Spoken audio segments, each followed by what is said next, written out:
Okay, so one question I would have is, and you're the first Buddhist that has ever even asked a question. My initial question or critique would be, it seems to me that those really all the Far Eastern religions kind of rely on an absolute that is basically impersonal. And the problem with an impersonal absolute would be that reality basically becomes either meaningless, nihilistic, or an illusion. And I'm just concerned that if we went that route, then it seems like knowledge would become impossible, or we would fall into the situation that a lot of Far Eastern religions do, which is that knowledge is fundamentally contradictory.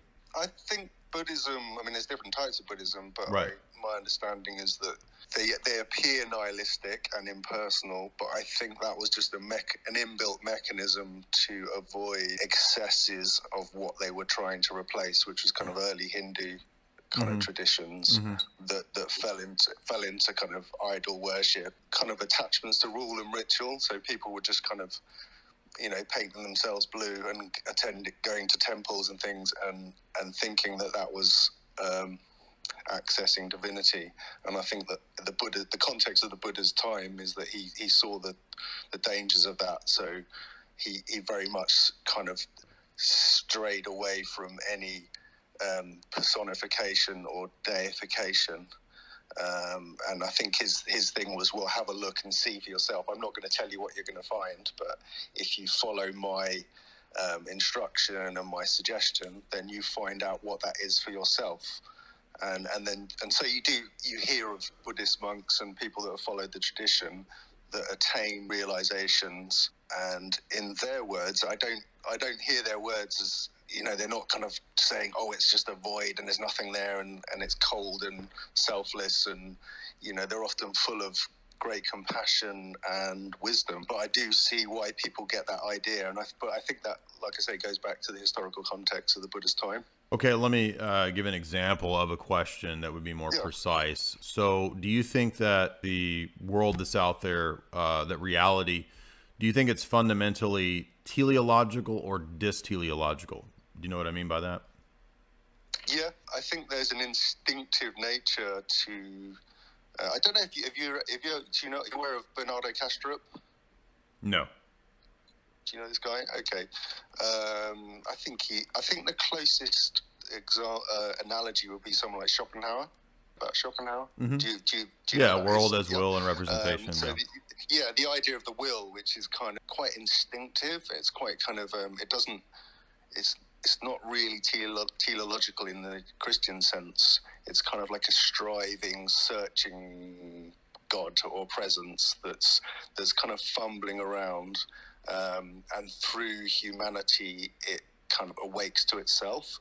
But it's not that kind of, you were saying earlier about with the Trinity, it's certainly not that kind of pre-existing attributes and qualities that are there before creation. So it's definitely so you're saying that in contrast to that.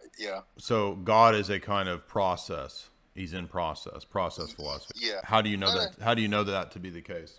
Well, I think that this goes to the kind of another split in ideologies. So I think in Buddhism and Eastern traditions, God is your consciousness. You introspect, and in your own awareness, you find that's your knowledge into God. Is the mystical approach. It's through introspection and personal insight. So God is literally identical to my own consciousness? Yeah, your kind of like your naked awareness, your ability to know, to perceive. Okay. That's your Bible in a way, for if you want to use that analogy. Okay. That you find what God is through knowing yourself. Okay. Is God identical to your consciousness as well?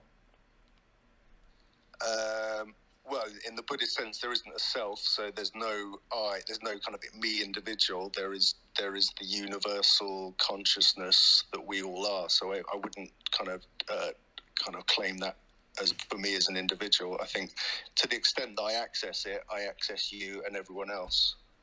Okay, but you said everyone else. That would presuppose that there are other beings. Yeah. Well, it's the dissociation. So this is the kind of I mentioned Bernardo Kastrup. So he speaks about dissociated self. So there's a unitary self, but it's a bit like DID, like dissociative disorders. The analogy he uses. So it's a self that partitions through a process that's analogous to DID. Mm-hmm.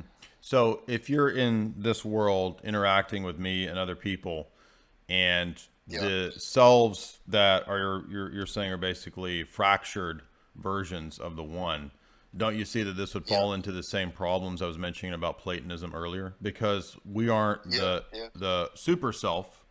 How do you know that there is a super self?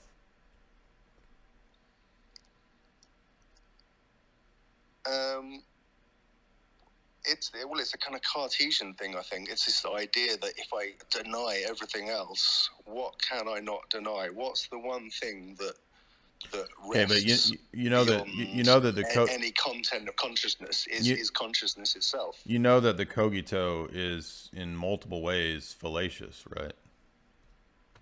Yeah, the way it's interpreted in different ways by different people, isn't it? Well, the way that it's stated by Descartes is fallacious, objectively speaking, right? I mean, in other words, to say that I think, therefore I exist is, number one, a non sequitur. The fact that there's thinking occurring doesn't actually give you metaphysical content. And also it assumes things that have not been questioned, like time determination. So if Descartes says there's an occurrence or occurring, that presupposes time determination. But that was something that was supposed to be questioned, right? But he didn't. It also presupposes linguistic philosophy, which Descartes didn't question at that time either. So my point is just simply that I don't understand Buddhism the way you do or as deep as you do, but what I hear from you seems to, again, just sort of echo metaphysical problems that I was outlining earlier in relationship to Platonism or to dualism. So any dualistic philosophy is going to have a problem of relating the things that are totally transcendent or non-dualistic to the realm of the here and the now, which is the opposite of that stuff. And so how do you know that there's a super self or a super consciousness if you only interact with the flux changing illusory consciousnesses that are fractured in the here and the now? Well, I don't, do I? I kind of... So there's not a... So you don't have a way to know that God is identical to the process of consciousness. Yeah, but I could say the same thing to you. How do you know there's this transcendent deity, loving deity that's kind of overseeing everything? Well, I would make a transcendental argument and subject the worldview to the same critique that I'm subjecting your worldview to, and that is the argument, transcendental argument. You know, Christian metaphysics makes sense because there is a personal God who creates the world. The world has purpose. There are real distinctions in beings. The world is an illusion. We're not fractured parts of the one. I avoid the problems of Platonism, and I don't see how what you're saying avoids the basic problems of Platonism. How do you know that ultimate reality is pure awareness? On what basis do you know this? Because it's the only thing I can doubt. Everything else I can even doubt my own thinking. I can doubt all my perceptions, but I can't doubt that there is knowing, or there is a capacity to know. Okay. I can't doubt that. When you say, I mean, this is a version of a Descartes type of argument, so I see where you're going with this. Yeah, it's related. Yeah, sorry. Do you not understand? It's not identical. Do you not understand that proposition assumes all kinds of metaphysical things? It assumes that language has meaning. Well, everything does. Anything you can say does. Your goal was to strip away all the things that you think you know. And I'm saying that the same way that I critique Descartes' cogito, you haven't actually done that. So you're still assuming multiple things that are metaphysically the case, epistemically the case, linguistically the case. So you haven't actually done what you said you were going to do. Okay. So it doesn't function as an argument to prove the metaphysical claim that ultimate reality is consciousness in process. the other Okay, thing well then I it would- doesn't function as an argument. This is my caveat: is that I can't I cannot convince anyone or prove anything using language. I think that this is the other difference with Eastern religions, is that you can go away onto a mountaintop, and where you can come to answers, whereas maybe in Western Christian tradition it's more about it's something that can be codified and shared with language, and that's not my understanding. Okay, so I'm going to repeat back this sentence. I'm not trying to be mean to you. Don't get your feelings hurt. No, go. It's an honest question. You said, I cannot convince or prove anything with language. Does that sentence itself use language and attempt to prove anything? Okay, it does. That's a sentence, and it is making an argument. It's making a claim. It's claiming the limitations of my of language. Yeah, but it's self-refuting because it's a sentence that's attempting to convince or argue something using language. Yeah. Okay, so your fundamental argument is self-refuting, using language to try to make an argument that language can't prove anything. Yeah, you're right. So You're right. Buddhism doesn't work. When you say when you say will, when you say consciousness, when you say searching, working itself out, these are all metaphysical claims. And the point of let's strip all that away and boil it down to basics philosophy, which is what I'm fine with doing, questioning it all the way down to the basic assumptions. Those are all things that you haven't questioned, because those are metaphysical claims. And if we're going to make these grand metaphysical claims, we're going to have to start from the basics and build up to that. But we haven't got any place to even set our foot down. We need something to start with. That would be my critique of that approach. So that would be why I think Christianity is a better way to ground metaphysics, ethics, and epistemology.